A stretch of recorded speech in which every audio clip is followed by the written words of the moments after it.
Hello there, it's Dr. Salman Rafi, uh, your online doctor. So I've come up with a brief, basically, video which I'll be presenting shortly, and it's related to heart disease, basically. We hear a lot about this.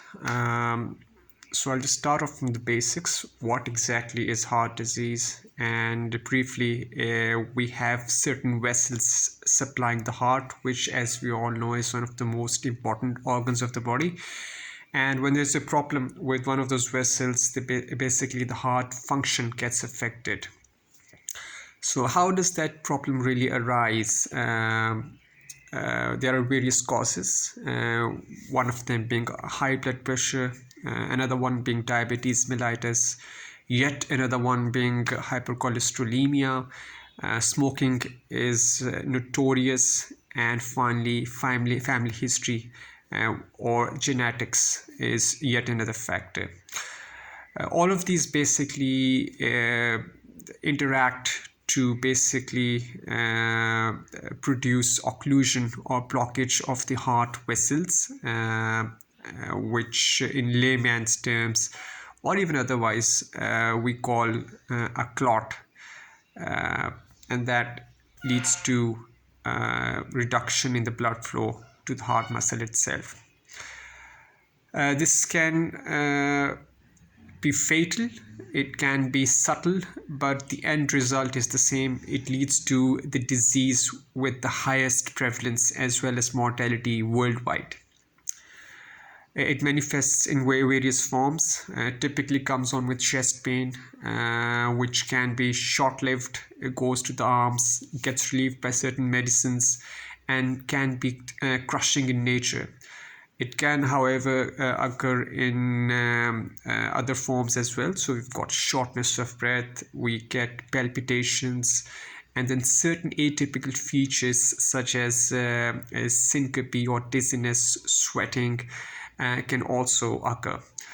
As a physician, as your cardiologist, I will be able to elicit certain signs in the form of changes in the blood pressure, your pulse, your heart sounds, which can help to identify the exact diagnosis.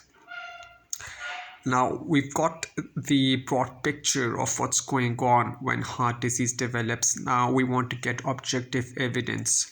So one of the primary investigations for that happens to be an ECG or an electrocardiogram, which basically depicts the electrical currents which are occurring inherently in our hearts, and any changes which might be happening in them once heart disease comes on. And these are, certain very specific changes. There are sophisticated blood tests available, such as troponin test. Then we have an ultrasound of the heart, pretty non-invasive and simple investigation called an echocardiography, in which we're able to see how the heart muscle is functioning, any leakage of the valves, any problem with the valves. And finally, coronary angiography, in which basically a catheter is passed through the arm right down to the heart to assess how each of the vessels, so we've got three large vessels, how all of them basically are and where, if any, the blockage is occurring. Then there is a spectrum of heart disease in which the disease is not amply manifested, in which we basically have to elicit or bring out the underlying heart disease, and this is done in the form of stress tests. So these can be done in the form of an ETT or an exercise tolerance test, in which a person runs or exerts and we're able to see the changes in the ECG. Or other nuclear tests which apply basically the same principle, but principles bring up the underlying heart disease. Treatment basically revolves around non-pharmacological and pharmacological measures. Non-pharmacological measures basically involve I'm sorry, I use the word basically a lot. It's something of a habit. So a healthy lifestyle revolves around plenty of exercise, although mind you, this doesn't have to be strenuous. uh, Proper sleep, and a diet which is based upon salads, lentils, and non-fatty dairy, and moderate amounts of cereals as well as meat. Uh, Other measures such as stress reduction and reduction of cigarette smoking, all of those are also helpful.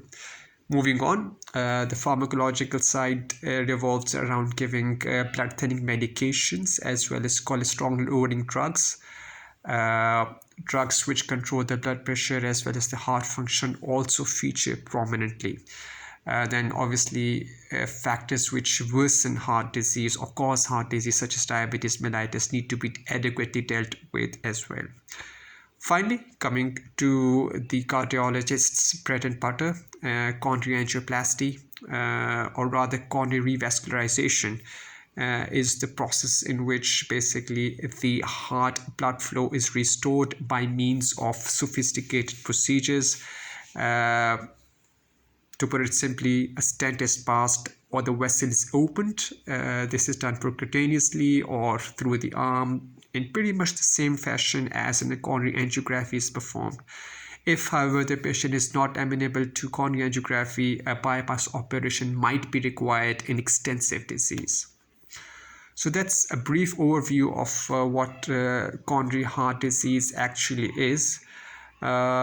If you want further details, if you want any consultations, any help, I mean, this doesn't necessarily have to be a money thing. If you don't have the resources, I mean, still, I'd like to help you. So go ahead and contact me on my WhatsApp number, which is 00923344080995, or contact me on my email, which is drsalmanrafi@gmail.com, drsalmanrafie@gmail.com.